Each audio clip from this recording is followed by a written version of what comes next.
सियासत की रंग दोस्तों पल पल बदलती रहते हैं। नमस्कार, मैं हूं लक्ष्मण और आप सभी का स्वागत करता हूं आपके अपने यूट्यूब चैनल कोल्हान 24 में दोस्तों। जैसे कि आप सभी को पता है कि आगामी 2-3 महीने के बाद ही हमारे झारखंड में विधानसभा चुनाव होने वाली है और इस चुनाव में तय होगी कि अगले 5 साल के लिए किसकी सरकार बनेगी। बीजेपी, कांग्रेस, जेवीकेएसएस या फिर गठबंधन की सरकार बनेगी और इसमें कौन होंगे मुख्यमंत्री। ठीक है, तो इन सब चीज़ों के बारे में बात नहीं करेंगे। आज खास तौर पर बात करने वाले झारखंड के जो ईचागढ़ विधानसभा है ना, ईचागढ़ विधानसभा में कौन कौन के प्रत्याशी मैदान में उतरेंगे और कौन प्रत्याशी प्रबल दावेदार होंगे। ठीक है, यहाँ पर बात करेंगे आज खास तौर पर जो भारत के सबसे बड़ी गठबंधन के रूप में जाने जाने वाले एनडीए, उनके हम लोग बात करने वाले हैं। उनका क्या भूमिका रहेगा झारखंड के विधानसभा चुनाव के साथ साथ ईचागढ़ में भी उसका क्या भूमिका रहेगा, खासतौर पर हम लोग उसको आज देखने वाले हैं ईचागढ़ विधानसभा में। यानी अगर ईचागढ़ विधानसभा की में बात किया जाए, आजसू और बीजेपी की जो गठबंधन है, यहाँ पर देखना दिलचस्प होगा कि कौन प्रत्याशी है ऐसे जिसको मैदान में उतारेंगे, बीजेपी की तरफ से या फिर आपका आजसू की तरफ से। अगर बात किया जाए बीजेपी में ऐसे तो कोई बड़ा चेहरा है नहीं। बड़ा चेहरा है तो आपका सिर्फ अभी कुछ ही दिन पहले ज्वाइन किए हैं हमारे 3 बार लगातार विधायक रह चुके हैं अरविंद कुमार सिंह उर्फ मालखान सिंह। ठीक है, वो भी बीजेपी में शामिल हुआ है, वो भी एक दावेदार हो सकते हैं। साथ ही साथ बीजेपी के जो है आपका विनोद राय, वो भी लंबे समय से फील्ड में अपना एक्टिविटी दिखा रहे हैं।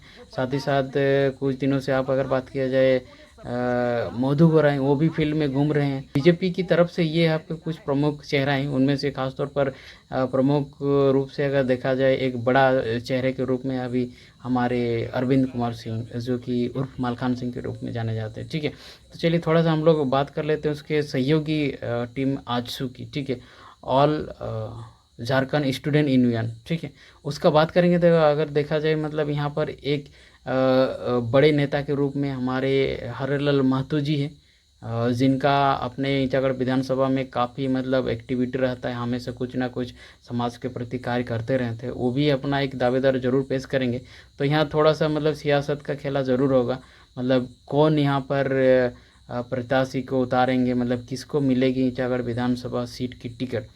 तो चलिए थोड़ा सा इसको समझने के लिए हम लोग कुछ पिछले जो चुनाव हुए हैं 2009, 2014, उसके बाद 2019, इन 3 चुनाव के बारे में थोड़ा सा हम लोग डाटा को देखते हैं और इसमें से थोड़ा सा अंदाज़ा लगाते हैं कि 2019 चुनाव को अगर देख ले ना, उसका डाटा देख ले तो आपका जो है आपका आजसू के जो हरलाल महतो है, वो आपका स्वतंत्र रूप से आजसू की ओर से लड़े थे चुनाव और उसमें आपका क्या है दूसरा पायदान पर था, दूसरा स्थान पर था। और पहले हमारे वर्तमान विधायक मैडम जी सविता महतो जी। ठीक है, तो यहाँ पर भी अगर एक देखा जाए राजनीतिक समीकरण उनका प्रबल दावेदार होता है 2019 के हिसाब से अगर देखा जाए, क्योंकि स्वतः लड़ना और गठबंधन के साथ लड़ना बहुत फ़र्क होता है। ठीक है, इसी प्रकार हम लोग 14 का भी आंकड़ा थोड़ा देख लेते हैं।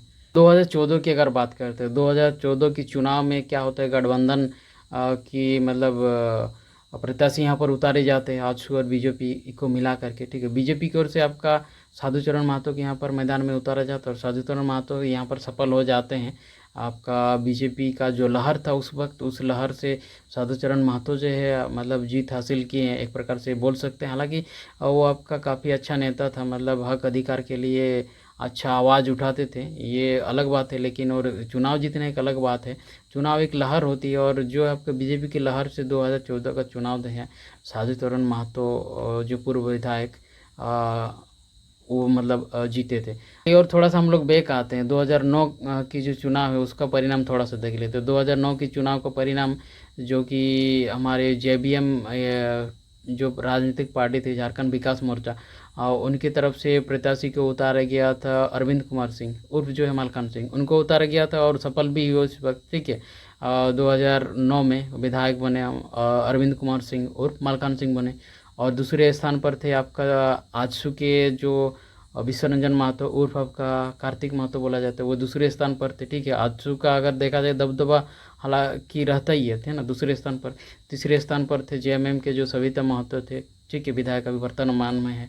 और चौथे स्थान पर थे आपको बीजेपी, अगर बात किया जाए चौथे स्थान पर आपका साधुचरण महतो थे। यानी 2009 की बात है। यहाँ पर अगर इस प्रकार अगर डाटा देखेंगे तो कहीं ना कहीं से गठबंधन के रूप में अगर देखा जाए बीजेपी और आजसू के जो गठबंधन है उनमें से आपका प्रबल दावेदार यहाँ पर राजनीतिक समीकरण के रूप में पिछले चुनाव को अगर हम लोग यहाँ पर आधार मानते हैं तो यहाँ कहीं ना कहीं से ज़रूर आजसू पार्टी जो है ना उनका जनाधार अगर देखा जाए ईचागढ़ विधानसभा में बीजेपी की तुलना में काफ़ी ज़्यादा है।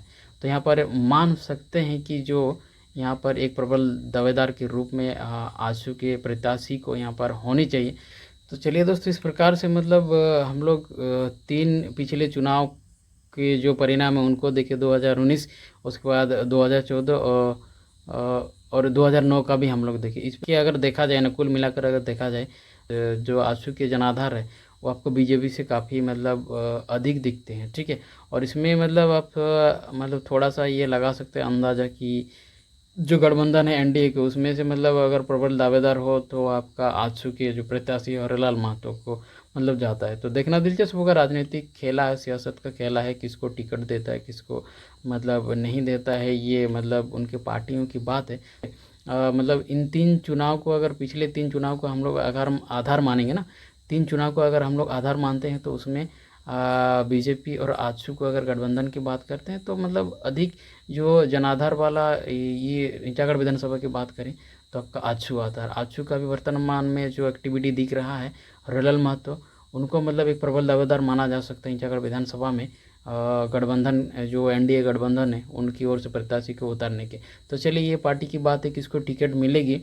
आप भी अपना राय कमेंट पर बता सकते हैं। आप लोगों का क्या राय है वो कमेंट पर ज़रूर बताइएगा। ओके, धन्यवाद। जोहार।